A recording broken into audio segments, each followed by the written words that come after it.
જાણે કે નદીનો ધસમસતો પ્રવાહ વહેતો હોય તેવા દ્રશ્યો જોવા મળી રહ્યા છે. ન રસ્તો દેખાય છે, ન વૃક્ષો દેખાય છે, ન ડાયવર્ઝન, ડિવાઈડર કે ન ઘર. આખું ગામ બેટમાં ફેરવાઈ ગયું. આ કાસાબડ ગામ જ્યાં જળબંબાકારના દ્રશ્યો જોવા મળી રહ્યા છે.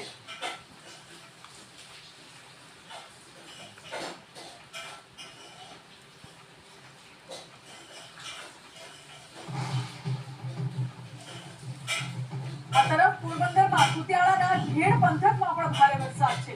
રામનગર વિસ્તારમાં ભેંસો તળાતી હોય તેવો વિડીયો સામે આવ્યો છે. ભારે વરસાદના કારણે નદીઓ ગાંડીતુર બની છે. નાળા અને ગોકળા છલકાયા છે. આ દ્રશ્ય જુઓ. ભેંસો પાણીમાં નહાવા માટે ગઈ હતી, પરંતુ પાણીનો પ્રચંડ પ્રવાહ આવતા ભેંસો તળાઈ હોય તેવા દ્રશ્યો જોવા મળી રહ્યા છે. માલધારીમાં ચિંતાનો માહોલ છવાઈ ગયો હતો. એક્સક્લુઝિવ દ્રશ્યો TV9 ના સ્ક્રીન ઉપર આપ જોઈ રહ્યા છો. પોરબંદરના કુતિયાણા પંથકના દ્રશ્યો જ્યાં